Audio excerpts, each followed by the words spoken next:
see. I just really want any excuse to play dress up. That's my problem. We could do all gold, which is like maybe insane, or maybe it's perfect. I don't know. Or I like to do a bit of clashing myself. Clash, silver, silver versus gold. Obviously, gold wins, always.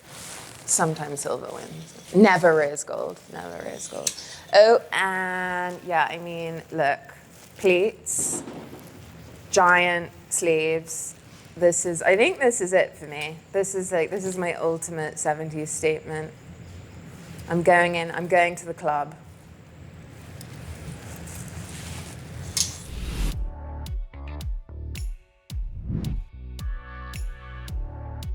When I think of Bulgari, I think of jewelry, Rome, Liz Taylor, the Serpenti. I think of Hollywood and red carpets, and I also think Octo Finissimo.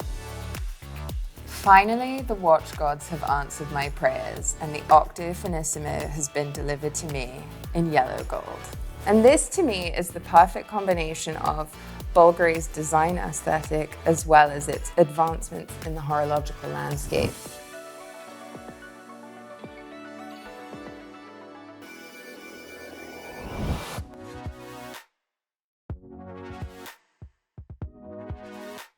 Hi guys, Malaika here, your style editor at Hodinkee.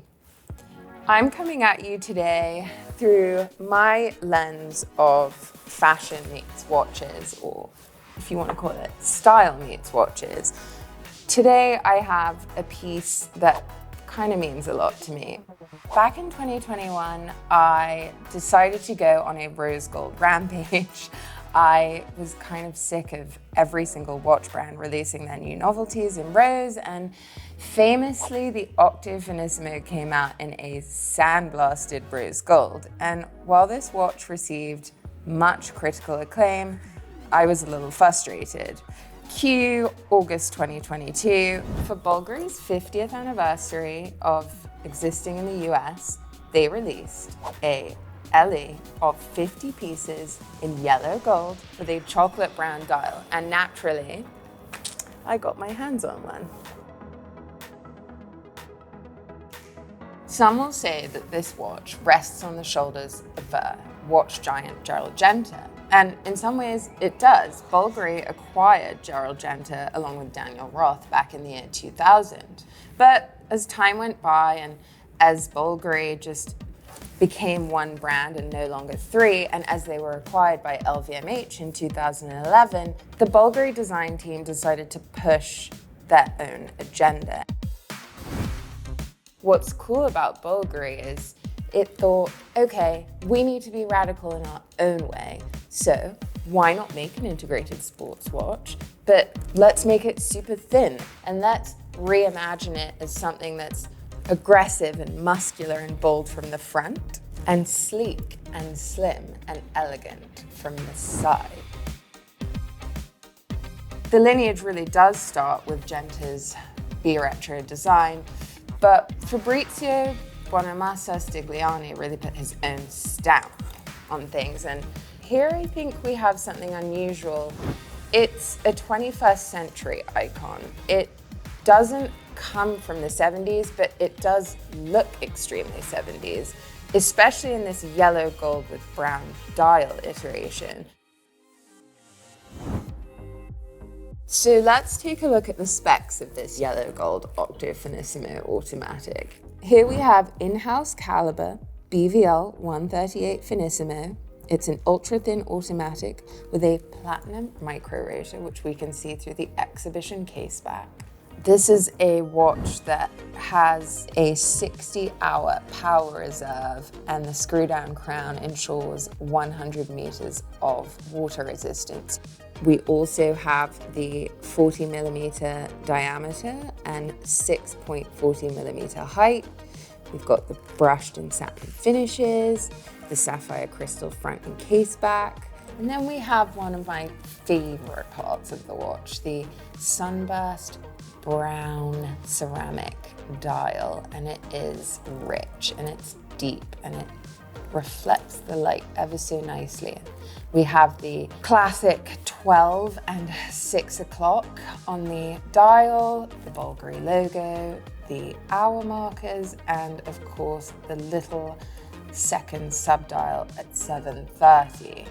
Then we have the case itself, which is 18 karat yellow gold, and we have the beautiful bracelet designed by Fabrizio in 2013, but I think has become somewhat of the reason for the success of this watch. I think the way the bracelet tapers and the kind of thin feel of the bracelet really does make it an elegant watch. And when you put it on your wrist, it kind of just sits pretty flat. It feels very silky. Kind of reminds me of 1970s Patek bracelets. And what's really cool is that the clasp is completely integrated. So there's absolutely no bulk here. It's just, the whole thing is completely seamless. And if I take it off here,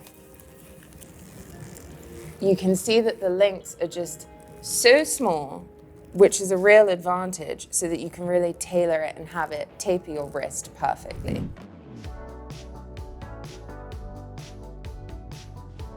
The Octo Finissimo is traditionally thought of as something quite masculine, something very bold, maybe a little aggressive, but in the yellow gold, it's kind of got a bit of a feminine energy to it, and maybe that's just because I'm attracted to yellow, but I think what we have is more of a bracelet than a watch. It's got this kind of masculine, muscular, aggressive look, and then when you turn it to the side, all of a sudden it becomes sleek and fine and kind of chic.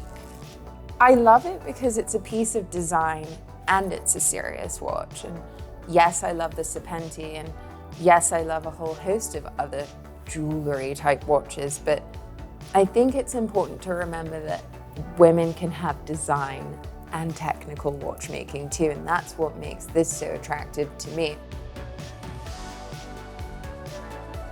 If you're like me and you think design is just as important as the serious watchmaking, then this is the watch for you. I mean, yes, it's $45,000 and it's a limited run of 50, but at least it serves as an inspiration for sculptural design. It serves as something that is genuinely quite fun. And I think Bulgari did a clever thing here. They kind of are shaking up that idea that the shape is super masculine and men should wear Octo, women should wear Serpenti. I think this sits somewhere in between.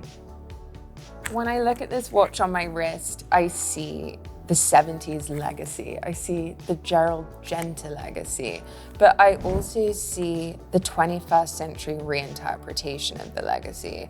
I see how this is pushing a 1970s aesthetic firmly forward.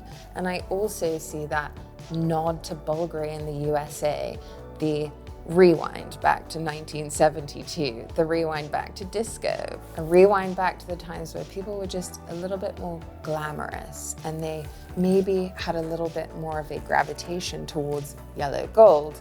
But I'm trying to make yellow gold come back. So hopefully you agree with me in saying that this is a truly stunning watch.